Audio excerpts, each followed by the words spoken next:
오늘은 복 짓는 일에 대해서 조금 이야기해 볼까 합니다. 우리나라 옛말에는 그냥 복 받아라 이렇게 돼 있죠. 그런데 요즘 와서는 복은 받는 게 아니라 짓는 거다 이렇게 이제 좀 많이 바뀐 것 같습니다. 아마 이렇게 된 거는 제일 아마 그 큰 원인이랄까 출발점이랄까 아마 근세 큰 스승님이셨던 백성욱 박사님, 그 동국대 총장 하시고 내무장관 하셨던 아주 훌륭한 수행자시죠. 그 스승님께서 부처님께 복짓기 발언하는 걸 가르쳐 주셨거든요. 그래서 이제 그 백 박사님의 가르침을 따르는 제자분들은 그 복짓는 걸 대단히 강조를 합니다. 그리고 또 어떤 또 스승님은 또 복은 짓는 것이 받는 게 아니다.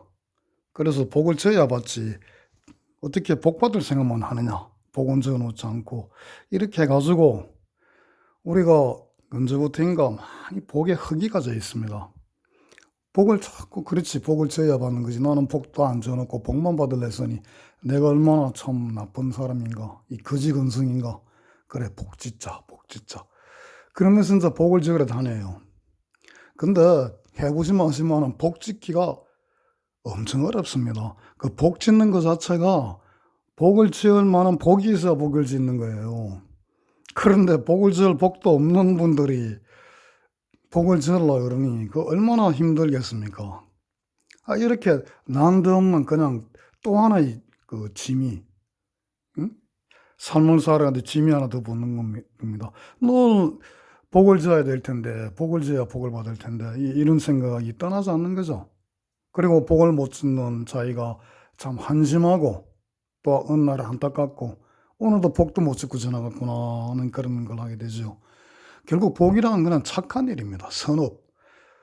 착한 일을 많이 해야 복이 지어지는 건데 이 사실은 착한 일에 그 좀 문제가 있어요. 어떤 게 착한 일인가? 이 어떤 개념 자체가 좀 사실은 정확하지가 않습니다. 물론 불교에서는 10가지 착한 일 그래가지고 불살생, 죽이지 않고 나무고 훔치지 않고 뭐 사음하지 않고 뭐 저기 나쁜 말 하지 않고 이런 걸 10가지를 드는데 그것만이 어떻게 그게 착한 일이겠습니까? 그렇죠? 그러니까 또 그 10가지를 정해놓고 지키려고 그러면 그 10가지 다 외워야 되고 또 일일이 자기 10가지를 그냥 해야 된다는 것도 생각이 사로잡히죠. 그런데 이제 우리가 알아야 될 거는 본래 작은 복은 지어야 받습니다. 그런데 큰 복은 이 큰 복을 불교에서는 무량대복이라 그럽니다. 무량대복. 아주 큰 복은 지어서 받는 게 아닙니다.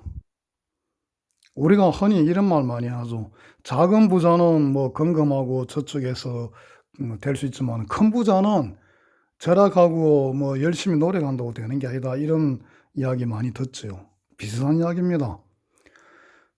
본래 우리나라는 이제 불교 영향을 많이 받아서 특히 화엄불교의 영향을 많이 받아가지고 복의 경우에도 무량대복의 개념이었어요. 그래서 복은 지어서 받는 게 아니고 복은 이미 이 우주에 가득하다는 겁니다. 그 화엄사상이 그런 거거든요.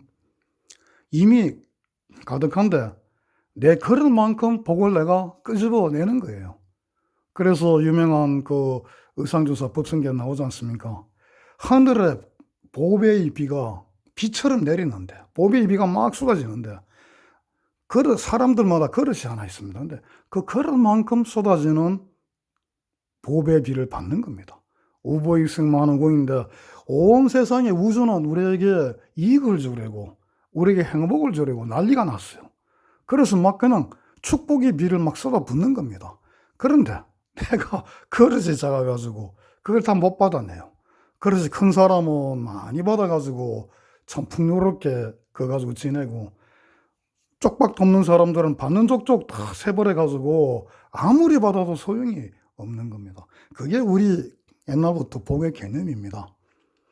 그런데 이제 언제부터 우리는 복을 지어야 된다 이래가지고 복을 짓겠다는 그 생각이 막 일어나 버렸어요. 그 일어나는 생각 때문에 그걸 한 생각이라 그러죠. 복을 짓겠다는 그 생각 때문에 이 무량하게 무수히 쏟아지는 복을 하나도 못 받고 있는 겁니다. 이거는 마치 양자역학의 파동과 입자 개념하고 비슷합니다. 우리가 파동일 때는 무한히 퍼져 있지 않습니까? 거기는 끝이 없어요. 파동은 어디에나 다 있습니다. 그죠? 양자역학적으로 보면은, 거기서 양자역학의 설명을 보면은, 파동은 확률적으로 모든 곳에 존재하지만은, 우리가 그걸 관찰할 때, 관측할 때, 어느 한 곳에 입자가 돼서 나타난다는 겁니다. 입자는 무한하지가 못하죠. 유한하죠, 유한. 똑같은 겁니다. 이 무량대복은 우주에 파동처럼 확 퍼져 있는데, 우리가 복을 쳐야 되겠다는 그 한 생각을 내면은 그 순간에 복이 찾아야만 나오는 거예요. 어느 순간에 딱 웅크리고 구석에 숨어 있어요. 그래서 복 짓기도 어렵고 복 받기도 어려운 그런 세계가 펼쳐지는 겁니다. 또 요 부분은 다시 한번 기회 날 때 부언드리기로 하고, 그래서 우리가 이제 결국 복 지으려 그러면은 착한 일을 많이 해야 되는데, 사실 착한 일, 나쁜 일도 구분이 없습니다. 엄밀히 깊은 세계에 들어가면은 이 서양 영화를 보면은, 서양 영화는 나쁜 놈, 착한 놈이 있어가지고 착한 사람은 무조건 착하고 나쁜 사람은 무조건 악해서 막 벌을 받고 게으름을 당해도 보는 관객들이 하나도 그냥 속이 시원하지, 하나도 불쌍하게 생각지 않지 않습니까? 근데 세상에는 그런 게 없어요. 선한 자도 악한 면이 있고 악한 자도 선한 면이 있고 다 그렇습니다. 다만 미시의 세계에서는 다 존재하는데 거시의 세계, 우리가 살고 있는 현상의 세계에서는 그런 게 잘 안 나타날 뿐이에요. 저는 그 옛날에 그 모래사장에 이렇게 파라솔이 쳐진 햇빛이 딱 비칠 때, 거기에는 그림자와 그 쨍쨍 쳐는 햇빛이 완전히 드러나죠. 난 그래서 그 구분이 완전한 줄 알았습니다. 근데 그걸 현미경으로 혼자 한번 관찰한 그 부분을 본 적이 있는 것 같은데, 거기 보니까 모래사장 그 분자 단위로 아주 들어가 버리면은 이 경계선이 나눠지지가 않더군요. 이게 우리가 볼 때는 분명히 여기서부터는 그림자, 여기서부터는 햇빛인데 안 나눠져요. 세상이 다 그렇습니다. 그러니까 안 나눠집니다. 근데 안 나눠지는 걸 나눠지는 줄 알고 우리는 선과 악의 구분을 짓고 착한 일을 해야 되고 나쁜 일 안 해야 된다는 생각을 일으키죠. 그렇기 때문에 아까 말한 대로 무량한 세계에, 모두 확률만 존재하는 무한한 세계에서 차별이 일어나는 겁니다. 선악이 일어나는 겁니다. 자, 그것도 다음 부분에 기회에 또 보여드리기로 하고, 그래서 그러면 우리는 어떻게 그러면 무량대복을 받고 착한 일을 또 할 수 있고 복을 지을 수 있냐? 그 답이 보현행원이죠. 보현행원. 보현행원 모르시는 분들은, 처음 듣는 분들은 보현행원은 조금 더 나중에 설명한 게 있으니까 찾아보시고, 우리가 남을 공경하고 보현행원은 10가지 이제 그 간절한 소망을 가지고 10가지 행을 한다는 그런 이야기인데, 간단히 말하면 그 중에 하나가 공경, 찬탄, 섬김이 있습니다. 그래서 우리가 모두에게 공경하고 모두를 찬탄하고 모두를 섬기겠다는 마음으로 살아가면은, 또 그렇게 살면은 그게 바로 착한 일이요, 그게 바로 복 짓는 일입니다. 복을 따로 구할 필요가 없어요.